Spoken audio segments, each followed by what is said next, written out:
En fin, vamos a platicar con los Maxi Abogados 3 zonas del caso de Ayotzinapa. Uno, este caso de la publicación, pero no con ellos, que lo acordamos así, no tanto desde el deber ético en el gremio periodístico, sino desde la parte legal. ¿Qué implicaciones tiene que haya hecho ella esta publicación? Dos, la liberación de los ex policías. Tres, la liberación de estas 21 personas más, incluyendo 16 militares. Ya se encuentra con nosotros ahí Federico Anaya.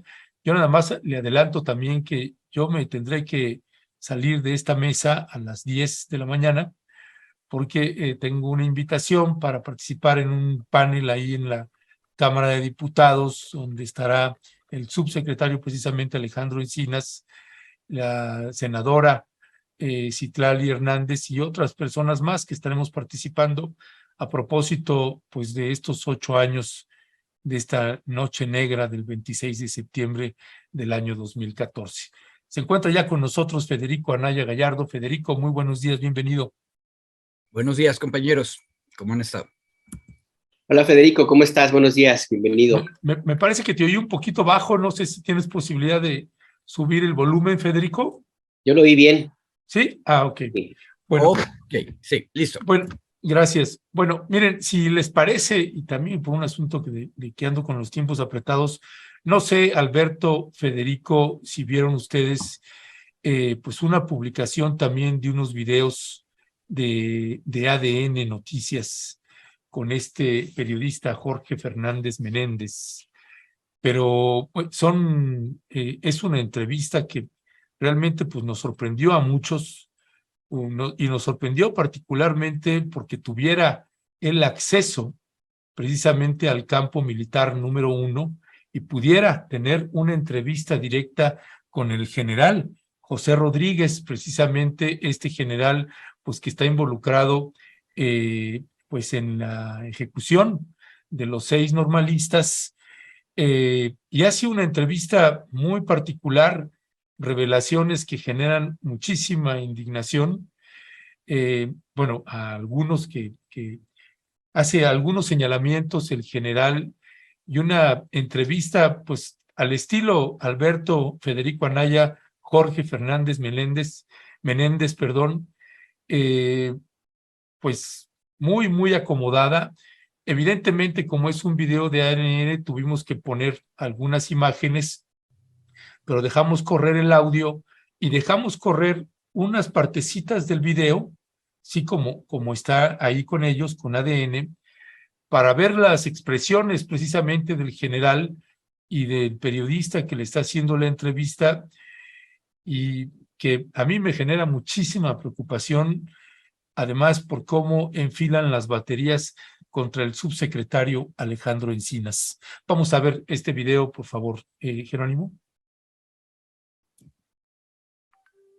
El video se llama... no.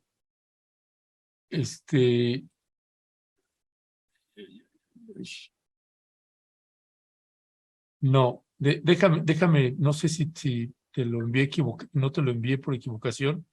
Pero bueno, si gustas, Federico, vamos abriendo mientras encuentro este video, vamos abriendo una primera reflexión, Federico, de cuál es tu valoración en principio de esta filtración que hizo Penilei Ramírez, que se publicó en el periódico Reforma.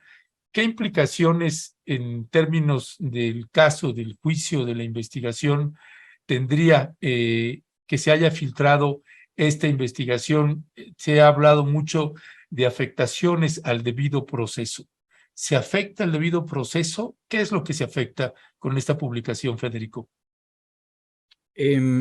Mira, no voy a meterme en la parte estrictamente penal, ahí David nos va a dar su palabra con mucha más detalle.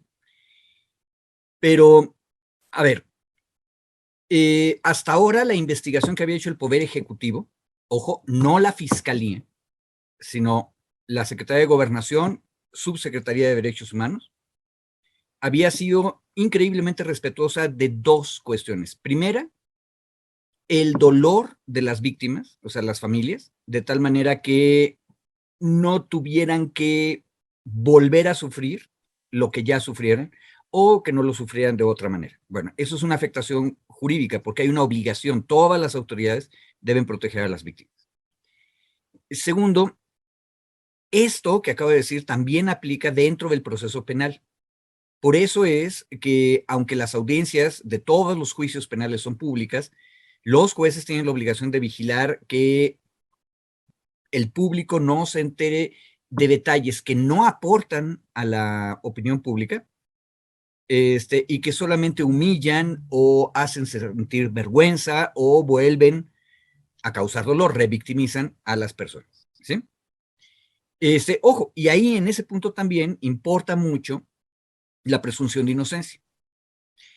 Bueno, que una periodista nos dé detalles acerca de los resultados de una investigación administrativa que realizó la Secretaría de Gobernación con cuestiones que no nos aportan mucho, o sea, con todo el dolor que eso representa, la sociedad había venido procesando primero la desaparición y luego la muerte de los normalistas. En agosto nos reportaron que no había indicios de vida y que por lo tanto debíamos asumir como sociedad que habían muerto, todos. Ojo, los 8 años nos han permitido imaginar perfectamente cómo fue que se dispuso de los cadáveres.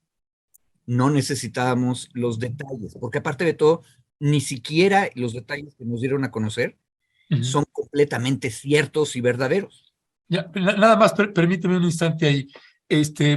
Cristian y Jerónimo me están comentando en la audiencia que creo que mi audio está desfasado. No sé si solo el mío y el de Alberto también, o el de Federico, pero si pueden verificar eso, por favor. Gracias. Adelante, Federico. Y bueno, el asunto es, la publicación interrumpe el proceso penal. ¿Por qué? Porque afecta a la gente que está viendo el proceso penal y que tiene que verlo porque son públicos, y por lo tanto puede influir en la manera en que vaya caminando. Acuérdense que uno de los avances en el sistema penal mexicano, en el caso Cassés, fue esta idea de que hay eventos que pueden perjudicar el proceso completo. En mi opinión, no estamos en ese punto, pero el que nos va a decir una palabra más clara técnicamente en derecho penal va a ser David.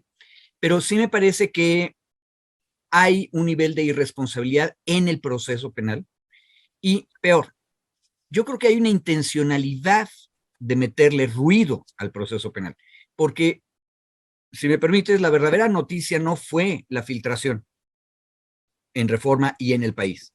La verdadera noticia es que la Fiscalía General de la República se separa, se arrepiente de órdenes de aprehensión ya solicitadas y ya concebidas.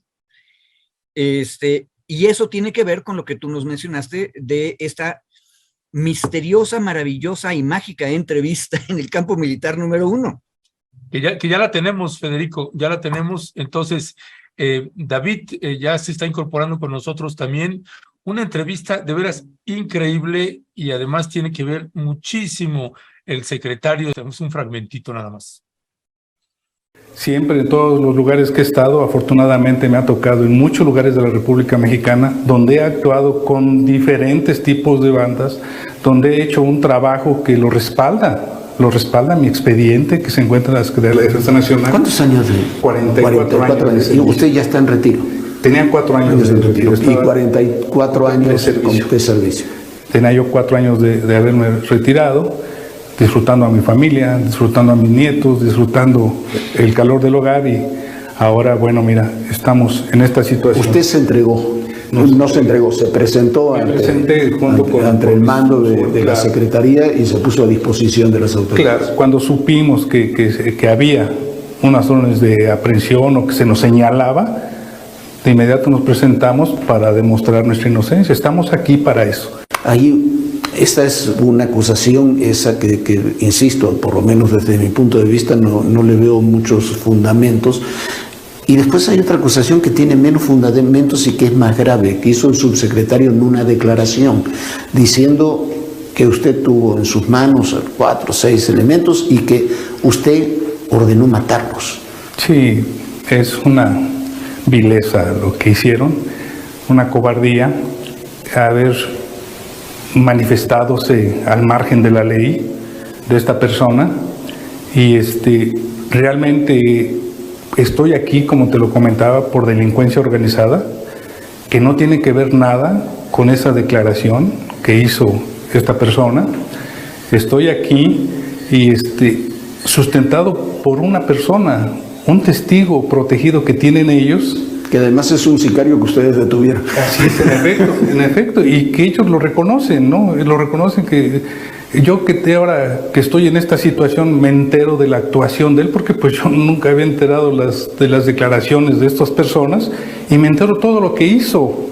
O sea, les dice qué es lo que hizo y cómo lo hizo y quién más participó. O sea, él les está diciendo, nos avala la razón.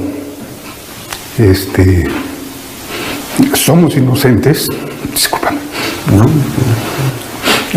Pero vamos a salir. La institución nos está apoyando. Su familia lo está apoyando. También. Y eso, y hay que, también es importante para la sociedad que haya transparencia realmente en lo que ocurre. Lo que se pueda después de tantos años. La transparencia, creo que el mejor ejemplo es que estamos aquí, que nos presentamos, que estamos afrontando, que estoy dando la cara, para que conozcan cuáles fueron los hechos.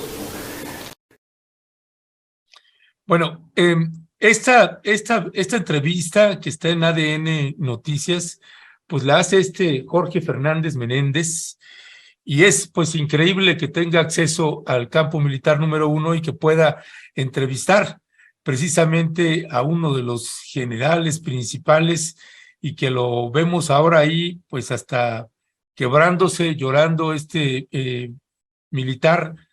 Y además una campaña intensa. Hay en el diario, en el medios de comunicación como Uno, tenemos ahí un fragmentito, tenemos este video, vamos a verlo. Échalo correr tantito, por favor, Jero. 8 años soportando este tipo de actos, 8 años aguantando la impunidad con la que se manejan estos que se dicen normalistas. Por eso hace un momento compartíamos en la reflexión, ¿quién les cree que son estudiantes normalistas o que son activistas o que son luchadores sociales? A estos delincuentes que deberían de estar en la cárcel. 8 años. Estos delincuentes tienen que estar en la cárcel. Bueno, hay esta cuenta, esta imagen que tenemos ahí, te pido el 4 tweet Ejército MX, esa imagen, porque hay una cuenta que apareció, no sé si ustedes ya la habían identificado o no, ejércitomx.noticias, @Sedena Noticias. Es una cuenta que donde publican estos videos y además otra serie de videos, y videos además filmados desde dentro del campo militar número 1. Es decir, no son tomas de afuera, sino son tomas de adentro. Y precisamente con este tipo de texto, no se dejen engañar, los militares no intervinieron en la desaparición de los normalistas, como Alejandro Encinas nos lo quiere hacer creer. Pues es parte de las campañas, de las filtraciones y de estos extraños accesos que se le dan a periodistas como Jorge Fernández Meléndez. ¿Cuál es tu valoración ahí sobre eso, mi querido David Peña, que ya andas por ahí? Además de que, bueno, Alberto y Federico tendrán algo que comentar al respecto. Y también aquí estamos nosotros, ¿eh? Ahí Sí, cuando quieras. Perdón. Gracias, mi querido Ernesto. Con todo gusto, con todo Gracias. gusto. Bueno, buenos días a la mesa, al auditorio igual. Mira, yo creo que es una fecha justo que permite hacer momentos de reflexión o procesos de reflexión sobre lo que ha sido toda la investigación, todo el caso de los 43 normalistas de la escuela Raúl Isidro Burgos de Ayotzinapa.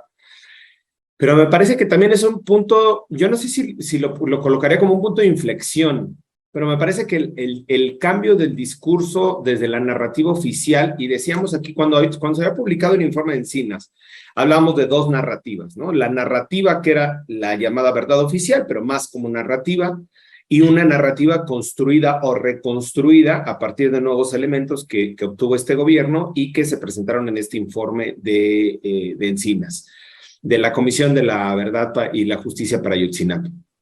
En esas dos narrativas hay puntos de diferencia, ya lo analizamos, pero quizá el que más está, no es quizá, el que está generando una crispación y una división muy fuerte, yo me atrevo a decir ya incluso al interior del propio gobierno federal, es la línea de investigación de los militares. El tema que tiene que ver con la investigación de los militares, la participación de los militares. La semana pasada aquí hacíamos el análisis de justo cómo había sido la detención de este general, de los otros militares. Yo tenía una versión o una interpretación de cómo era esta detención. Federico decía, no, es una interpretación en sentido contrario.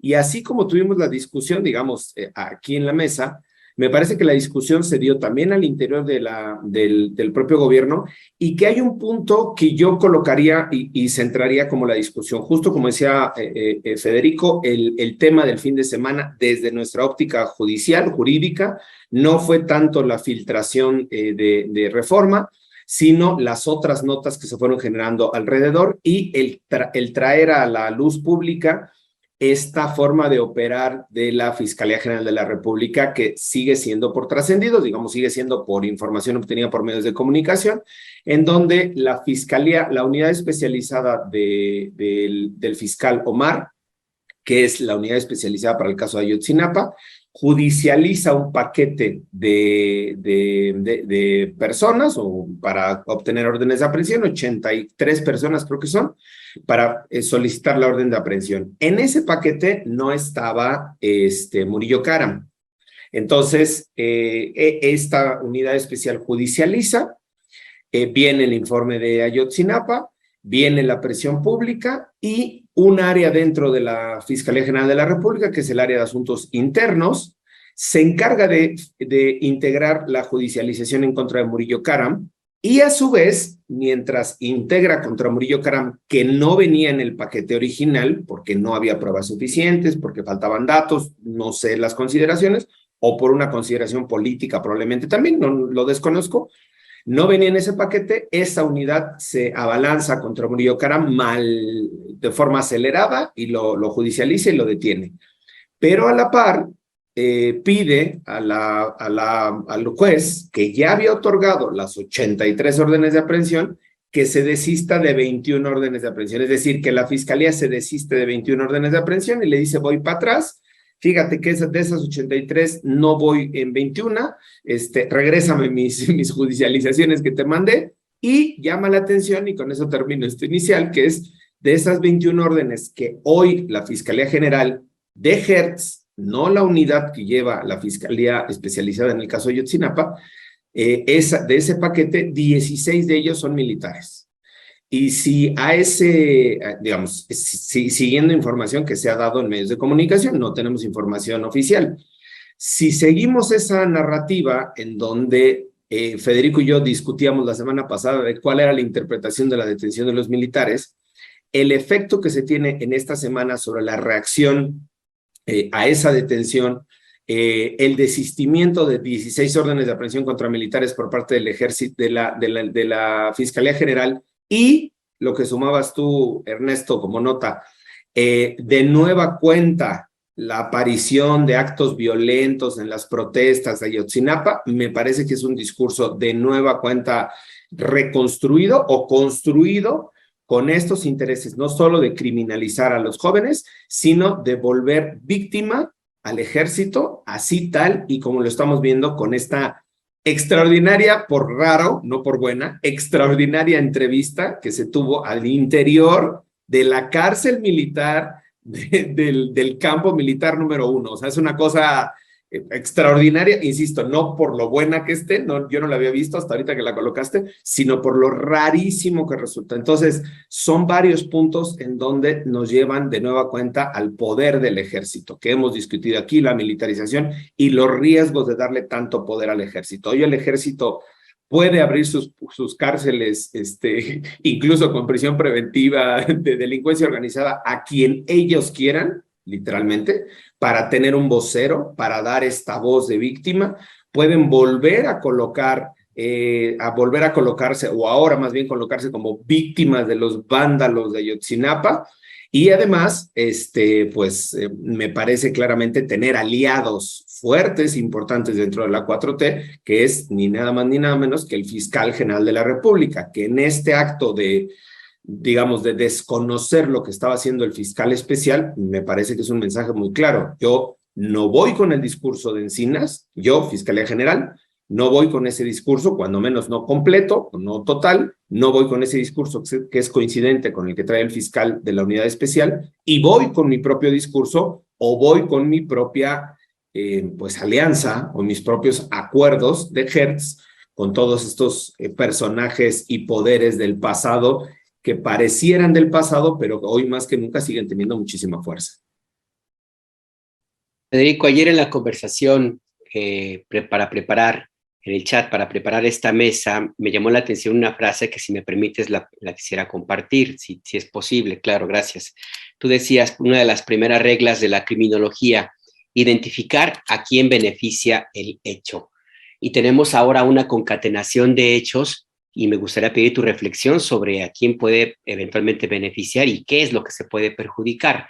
Y lo planteo porque el presidente López Obrador apenas dijo hace un rato en la conferencia de prensa matutina que estas 21 órdenes de aprehensión en contra de militares no se van a reactivar, prácticamente se van a quedar desechadas, con el argumento de que no estaban dentro del informe de la Comisión de la Verdad, y que en cambio estos militares acusados por la investigación y que han sido, primero trataron de ser indiciados y luego siempre no, pues ellos tendrán la oportunidad de explicar su papel y su responsabilidad, si la tuvieron, dijo el presidente, en este caso de Iguala, de la desaparición de 43 estudiantes. Primera regla de criminología, mi querido Federico. Gracias. Perdón, Federico y Alberto y David, yo me tengo que despedir, que me tengo que ir. Nada más añado esta parte. Ayer, ya muy noche, pude entrevistar a Luis Hernández Navarro. Hoy en la tarde, a las 3 de la tarde, en Perspectivas, vamos a sacar la entrevista. Y Luis añadía, nada más para abonar aquí en esto que estamos analizando, ¿por qué dejaron a los normalistas llegar al campo militar número 1? Hay un camino, dice, es ese acceso se pudo haber evitado desde mucho antes. Dice, ¿por qué los dejaron llegar hasta ahí? Hay muchas cosas, y esto tiene que ver mucho con lo que estaba colocando David ahorita. Lo dejo como un elemento más. Yo me despido y pues nos vemos hoy a las 3 de la tarde, una entrevista con Luis Hernández Navarro. Perdón, gracias, perdón. Nos vemos, Ernesto. Dale, gracias. Nos vemos por allá al rato. Yo me doy una vuelta también para saludarte. Órale, ahí nos vemos, David. Gracias. Hasta luego, hasta luego. Federico, adelante. Mira, Alberto, de hecho, qué bueno que nos hizo esa aclaración ahorita Ernesto antes de irse, porque hay un principio jurídico que, si lo mezclas con este criminológico, o sea, ¿a quién beneficia? Ojo, la criminología es una técnica, es un intento de ciencia para organizar la investigación de los crímenes. Entonces, la pregunta es muy válida: ¿a quién beneficia el hecho? Y tú dijiste, es una concatenación de hechos.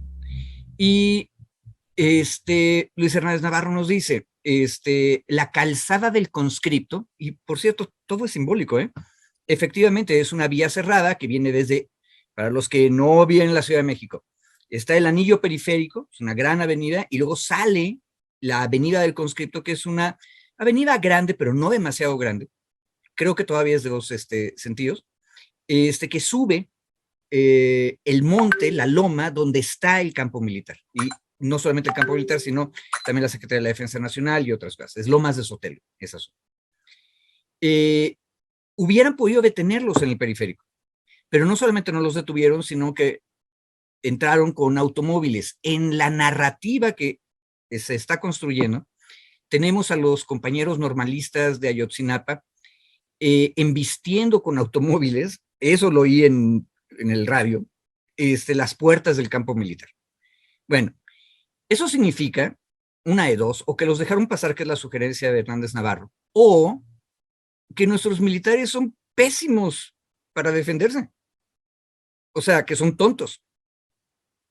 Y en este punto, tal vez la parte triste, trágica de la declaración que mencionaste del presidente es, pues, que los militares que han estado involucrados en la noche de Iguala van a tener que explicar qué fue lo que hicieron y como mínimo no hicieron nada teniendo una tragedia ocurriendo enfrente de sus narices. Entonces, mínimo son tontos, mínimo son ineficientes, máximo son parte del acto criminal. Ahora, ¿para qué hacemos el proceso penal? Para enterarnos en dónde está la verdad que podemos llegar a conocer. Ahora, un otro detalle, y ahí cierro para que David también nos comparta. En la entrevista que acabamos de oír un pedacito con el general que está preso, el general salta, pongan ustedes atención, de hablar en primera persona del singular, o sea, yo disfruto de mis hijos, yo disfruto de mis nietos. Cuando está con ese personaje, incluso está al borde de llorar, ¿sí? Pero de vez en cuando salta a la primera persona del plural.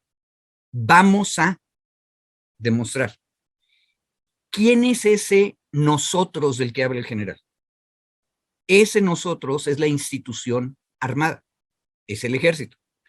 En el artículo que me publicó hoy Rompeviento, digo, el lobo feroz sí existe, o sea, no estamos de acuerdo en cómo está la militarización y cómo la evaluamos, pero la fuerza militar sí tiene espíritu de cuerpo propio. Desde el año 1946 los civiles los hemos dejado solos y entonces ellos han creado ese nosotros del que habló el general. O sea, nosotros vamos a demostrar. Y lo que creo que estamos viendo, como ustedes lo sugirieron muy bien desde el principio, es en vivo y en directo, en mañaneras y en actos, tenemos a los civiles diciendo: tienes que asumir responsabilidad como institución armada de lo que pasó la noche de Iguala. Y al asumir la responsabilidad tienes que decir quiénes de tus mandos tomaron decisiones. Y la sociedad merece que se les juzgue. Y hay otra parte de los militares que dicen: nosotros no tenemos por qué porque somos inocentes. Y ojo, lo peor de todo, David no me dejará mentir, en las narrativas que se construyen en los procesos penales, la persona acusada realmente cree que es inocente. Y ahí lo que tenemos que reflexionar como sociedad es por qué creen los militares que son inocentes en Iguala. Ojo, todavía no sabemos si son acusados de ser tontos, ineficientes, incapaces, o si son criminales que fueron parte de una conspiración para desaparecer y matar.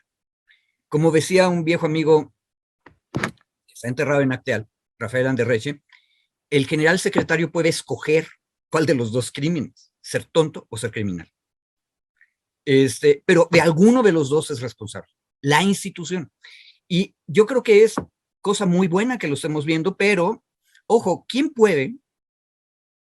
El lobo feroz, ese es el que puede movilizar a López Dóriga. López Dóriga casi en vivo nos dijo del asalto al cuartel y habló de bárbaros y que deben recordar que esto no es lo mismo que Iguala. Ojo, por cierto, no había visto hace mucho tiempo nacionalismo chilango de ese nivel. Esta es la Ciudad de México.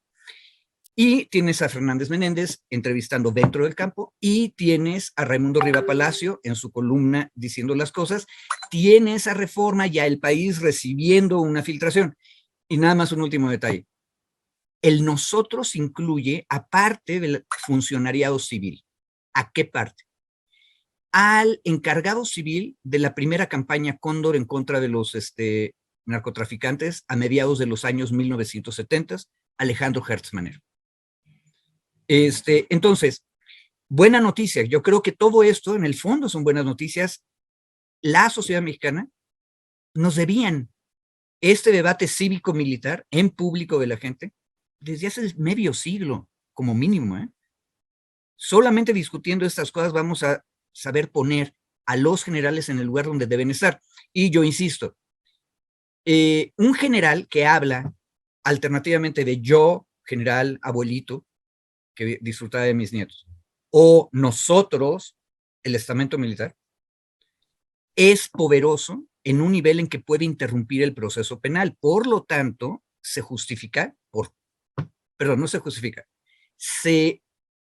demuestra materialmente la necesidad de la prisión preventiva, pero también se demuestra con esa entrevista que la prisión preventiva no puede ocurrir en la casa del señor, que es el campo militar número 1, tiene que ocurrir en una prisión civil, porque de otra manera tiene la oportunidad de incidir en el proceso de una manera que no está prevista en la ley penal. Yo si me permites, Alberto, me regreso al tema de las narrativas, que es justo un poco lo que, comentaba Federico. A ver, aquí tenemos una discusión pública abierta, ¿no? Sobre el estamento militar, la fuerza militar y cómo están operando. Sí, yo no sé hasta qué punto dice Federico que es muy buena la discusión. Me parece que la discusión está muy buena. El resultado no sé si vaya a ser tan bueno, porque al final la discusión nos está volviendo a colocar que el ejército sigue siendo una institución cerrada, sigue siendo una institución sumamente poderosa, profundamente poderosa, que incluso 2 semanas después del presidente dar el espaldarazo a Encinas y a lo que estaba actuando la unidad especializada en la investigación del caso Ayotzinapa, la fiscalía, respaldando las órdenes de aprehensión, con todo lo que ha venido haciendo el ejército, hoy el presidente dice, bueno, pues ya, si ya se retiraron, pues ya se retiraron y ni modo, y pues ya que los militares se defiendan y que aclaren afuera. Pues es que el que tengan un orden de aprehensión no implica que no se puedan defender, ni que no puedan presentar su verdad, ni que no puedan presentar sus pruebas.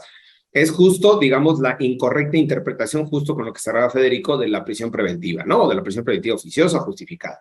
Es esta idea de que yo te meto a la cárcel y ya eres culpable. Dirá el presidente, no. Pues la idea era que se puedan detener, eventualmente algunos de ellos estarán en la cárcel, otros no, y llevar a un proceso de defensa. Entonces, ¿a qué regreso yo? Porque me parece que es muy importante en el tema de las construcciones de las narrativas. Y cito aquí, el fin de semana se publicó un reportaje en La Octava Digital, y justo la periodista cerraba el reportaje y decía, Eli Almanza decía, tenemos verdades, hay verdades a medias, ya es momento de conocer la verdad, digamos, en términos genéricos. Y aquí lo que tenemos, no solo que tenemos parcialidades de verdades o verdades a medias, sino que ahora tenemos multiplicidad de verdades. Y entonces me parece que eso vuelve mucho más complejo el análisis de lo que pasó 26 y 27 de septiembre hace 8 años en Iguala. Justo porque intentaré, sin abusar del tiempo, pero intentaré hacer una división, digamos, de estas verdades, de estos momentos de las verdades, porque justo es importante entender también cómo está actuando el gobierno federal. Tenemos la verdad, no llamémosle verdad, la versión de los hechos que se recupera a partir de chats, sobre todo de conversaciones y de llamadas entre los malandros, digamos, ¿no? Entre los operadores de Guerreros Unidos. Esa es una versión que se tiene. Luego, como esa versión involucraba al ejército en buena medida, se construye una segunda versión que fue la verdad histórica de Murillo Karam, digamos, en ese orden, ¿no? De lo que se tiene, cuando menos datos, documentos, referencias.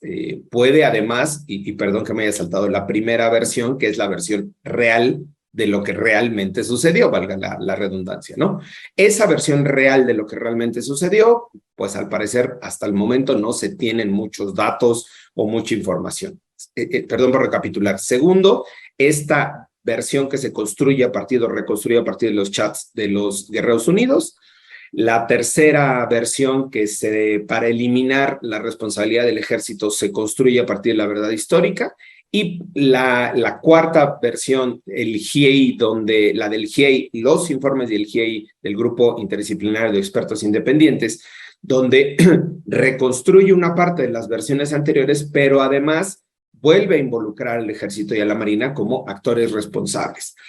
Y la última versión, o la más reciente, que es la que se reconstruye desde la COBAG, desde la Comisión para la Verdad y la Justicia del caso Ayotzinapa, de Secretaría de Gobernación, que es una, nada más ahí el dato no es menor, es una comisión presidencial, creada por mandato presidencial. Perdón por el énfasis, pero no es menor. Los resultados de la comisión presidencial necesariamente están avalados por el presidente, porque el presidente nombra a quien va a estar en la comisión, en este caso Encinas, pero no es una comisión de Encinas.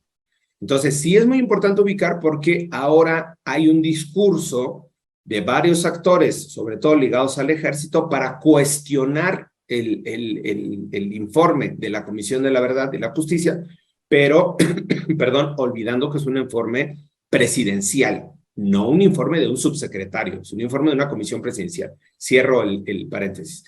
Todos estos fragmentos de información o versiones llevan en muchos puntos a contradicción o incluso a confrontarse estas versiones.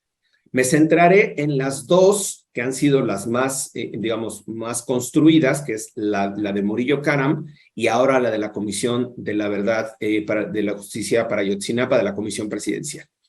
En estas dos, digamos, grandes versiones que se construyeron, el punto, hay muchos puntos, decíamos, de diferencia, pero el punto más importante es la participación directa del ejército en las responsabilidades de la desaparición de los estudiantes. Si nosotros seguimos con este análisis o seguimos viendo esta posición de los actores, lo que desde mi perspectiva, y esa es una valoración atrevida que me voy a aventar, es que el ejército no solo se está separando de esa narrativa, sino que está desconociendo un informe presidencial, enfrentando un informe presidencial.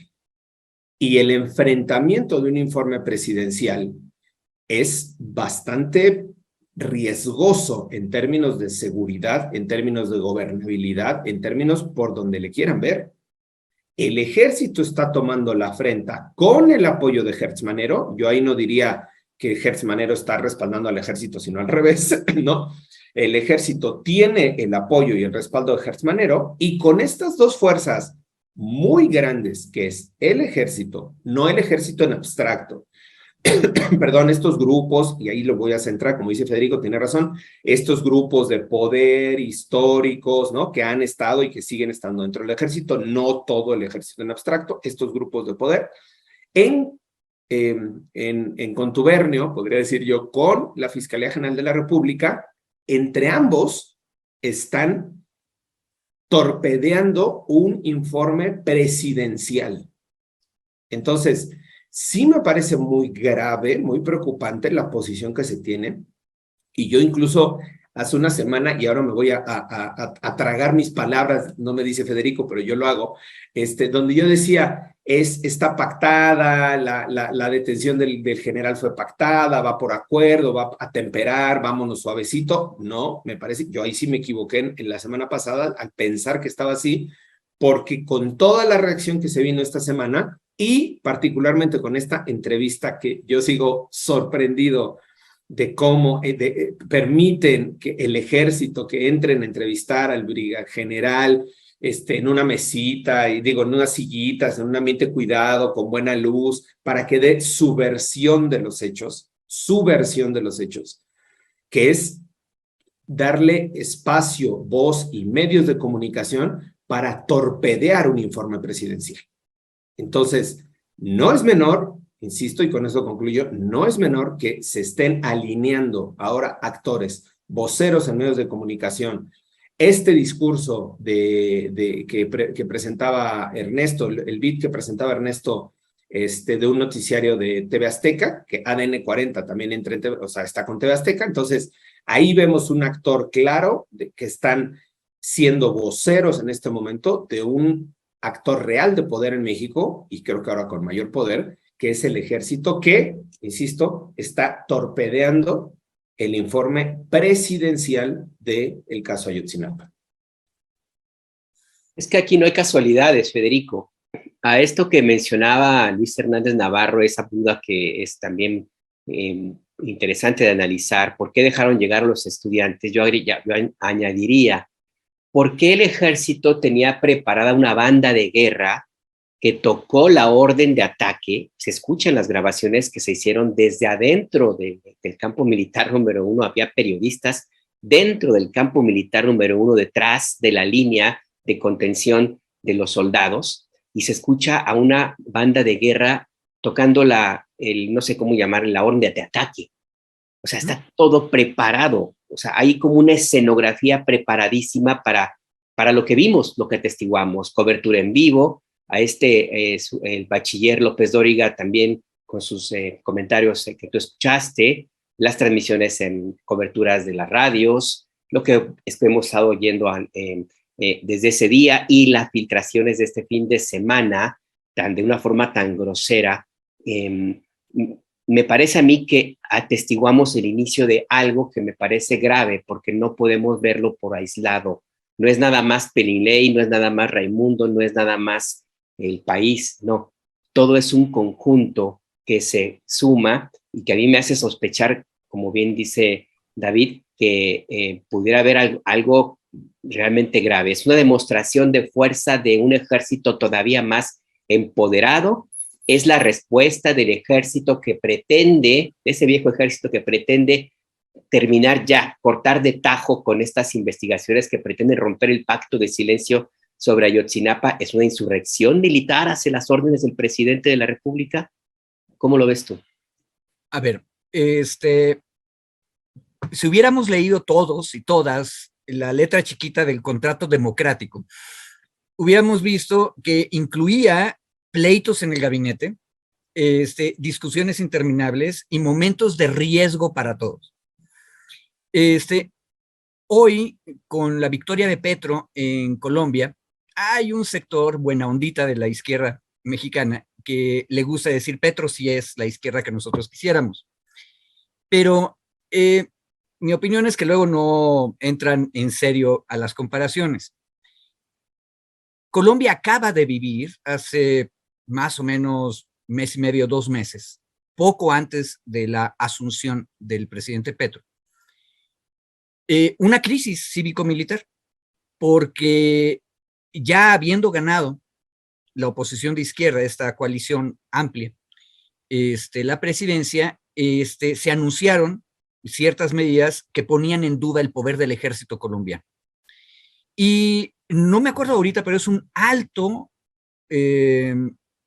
mando de los militares colombianos, sale o hay un anuncio muy claro de que él ya no va a estar al mando de algo, y de repente en público la gente se opone directamente a lo que está diciendo el presidente electo.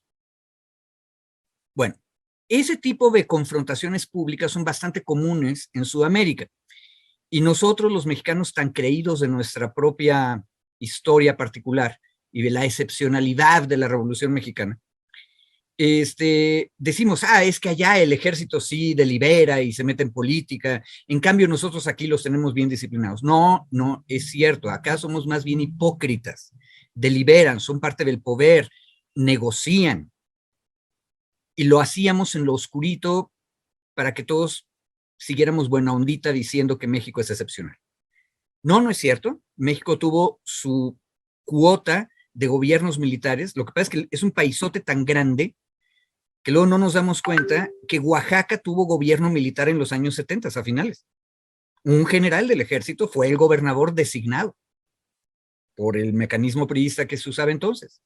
Hubo una crisis social, hubo un desastre del tamaño de la APO para los que están más cercanos a nuestra época, y se resolvió con un gobernador general. Ahora, Oaxaca es del tamaño de un país mediano de Sudamérica. Entonces, ojo, no somos excepcionales, y por eso, yo insisto, es una buena noticia que tengamos este debate, y tiene razón David. Lo que no es tan buena noticia es que no sabemos cómo va a terminar. En los debates públicos puedes ganar o perder. Lo acabamos de ver en Chile. Otra vez, es bueno ver hacia el sur. En Chile todos estamos bien contentos y buena onditas de que había una constituyente, iba a haber una constitución nueva, y de repente perdió la constitución nueva. 6-4. Impresionante, ¿verdad? Entonces los debates públicos pueden terminar para un lado o para el otro. Entonces, tiene razón David, no sabemos cómo va a terminar, pero precisamente por eso hay que participar en el debate. Ojo, a mí me tranquiliza un detalle, Alberto.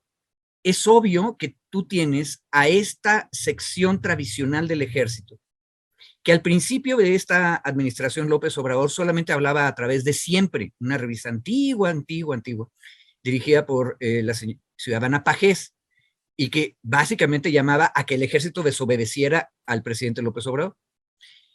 Luego ya vimos a Raimundo Riva Palacio, ahora vemos a Jorge Fernández Menéndez haciendo esa entrevista mágica. Pero un detalle, todos los involucrados tienen algo en común. Se mueven con dinero.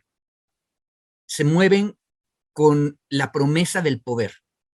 O sea, yo iba a sumar el poder, perdón, Federico. Se mueven con dinero y con poder, o por poder. Yo sumaría exactamente, dos factores. Ahora, lo interesante es que los pequeños y los humildes, porque por más broncos y rompe y rasga que sean los compañeros de Ayotzinapa, ellos son los humildes y los pequeños. Hay algo de bueno en que, ojo, este es el fenómeno de 2018, el obradorismo triunfante, pero hay algo de bueno que los compañeros de Ayotzinapa sigan siendo el otro actor y que tengan que movilizar a todo este dinero y todo este poder para poderlos contrarrestar. No va mal, pero hay que tener cuidado. También por eso a mí me desespera un poco cómo estábamos debatiendo lo de la militarización. Si ustedes se fijan, este debate va en contra de la lógica de la denuncia de la supuesta militarización, porque en esa denuncia López Obrador era un amiguísimo del ejército y le estaba entregando todo e iban de la manita por la Alameda, ¿verdad? Pues no es cierto. Tienes a mandos del ejército poderosos con los medios de comunicación de su lado atacando un informe presidencial. Lo dijo perfecto, David. ¿Y por qué? Porque el presidente representa un mando civil que dice que sí hay que hacer la historia completa, decir la verdad de los reprimidos para que nunca más las Fuerzas Armadas repriman al pueblo mexicano.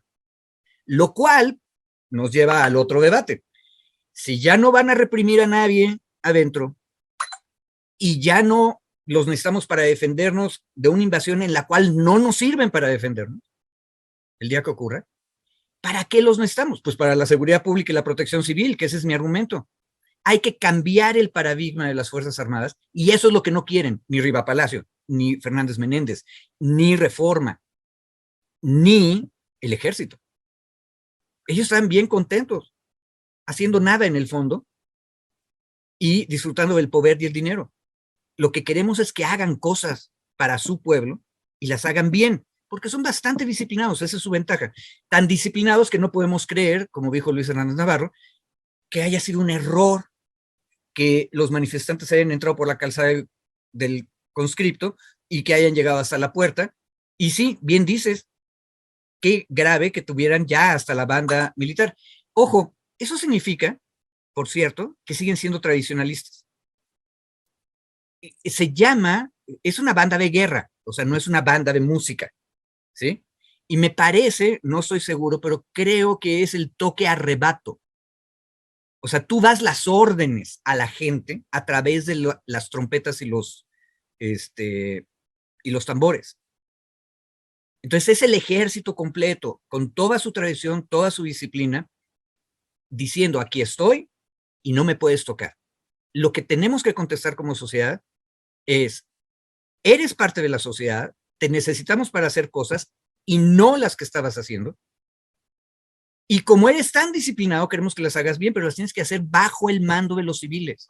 Primero el presidente, y como el presidente sirve a la sociedad que lo eligió, bajo el mando de todas nosotros y todos nosotros. Ese es el debate. Ahora, capaz que perdemos, ¿eh? Hay que estar listos para que perdamos. Pero nada más una ventaja de todo esto, y por eso yo sí estoy entusiasmado, incluso si perdemos este debate, van a haber otros debates en el futuro y no va a terminar el debate, ni la discusión.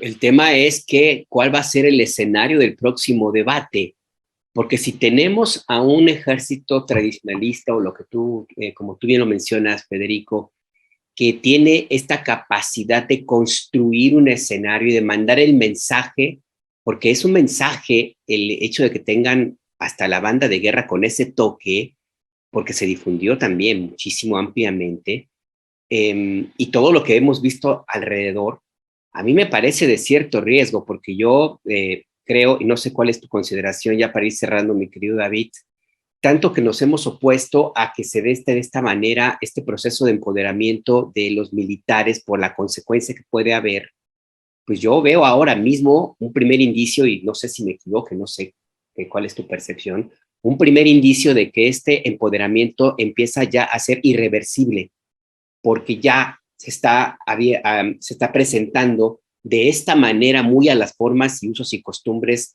de la política mexicana, lo del ejército jugando a la política mexicana con sus propios voceros. Se está presentando un mensaje al presidente de que usted puede decir y guste, lo que gusta y mande, pero no va a pasar de este límite, no va a pasar de esa barrera que construyeron en el campo militar número 1 y con esa música de esa orden de arrebato, de esa forma tan alegre o tan desafiante, hacia una instrucción presidencial, porque la instrucción del presidente, lo repitió hoy, es que se abran todas las puertas, todos los archivos, toda la información.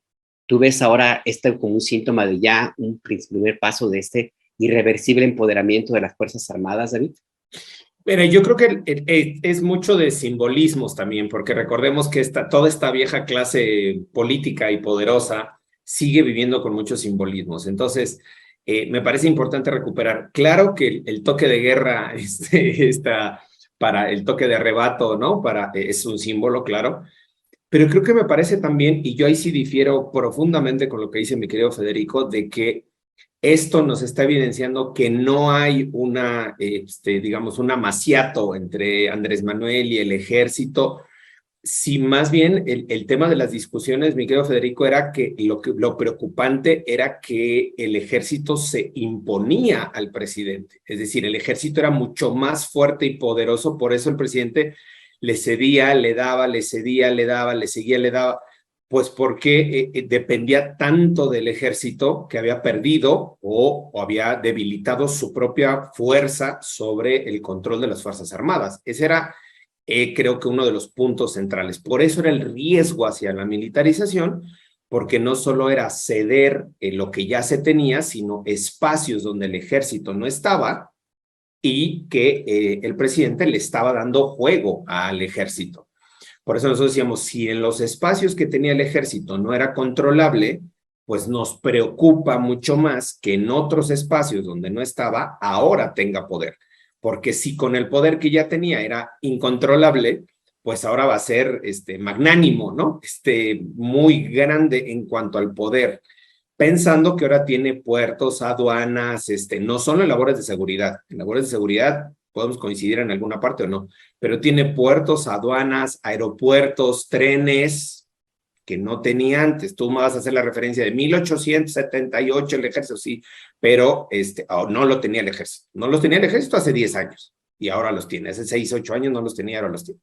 Entonces, este punto me parece importante porque esto, Ana preguntaba en el chat, ¿en qué momento el ejército se está enfrentando al discurso presidencial? ¿O es el ejército un grupo? Y yo hacía la aclaración, es un grupo o ciertos grupos dentro del ejército, no es toda la institución, pero la lectura que se hace de todos estos eventos de los últimos 8 o 10 días nos lleva a llegar a esta conclusión o nos permite arribar a esta conclusión. No ha salido el ejército a descalificar públicamente, no lo va a hacer, pero con estas actuaciones que está teniendo y con estos mensajeros que está construyendo, digamos, en la narrativa, me parece que, no me parece, coincido y reafirmo en que hay una posición de descalificar el informe presidencial de la Comisión de la Verdad. Eso me parece que no hay mucho mayor análisis que podamos hacer. Ahora, si vamos a este recuento justo que decía Alberto, a ver, ¿qué viene o qué pasa ahora? No vamos a adelantar o no vamos a vaticinar el desenlace de esta discusión, pero parece que hoy el presidente manda un mensaje también. Hoy el presidente, al decir, bueno, de las 21 órdenes de aprehensión que se retiró Hertz, contrarias a lo que dice mi informe y a lo que dice mi fiscal, ahí murió, nos vamos con lo que dice Hertz. Me parece que el mensaje de supeditación a la fuerza militar, Federico, de nueva cuenta es gráfico. No es un tema que digamos, qué bueno que la fuerza del presidente sobre los... No, el presidente apretó el puño y nos dijo, vamos sobre los militares. Detuvo a 2 o 3 El ejército reacciona y 7 días después el presidente dice, bueno, los que ya están, pero no vamos a ir ya por nadie más, nos vamos con lo que dijo Hertz. Es decir, ahí en mi lectura es que el presidente suelta el puño que había apretado sobre el ejército porque precisamente el ejército lo apretó quizá del brazo más arriba, ¿no?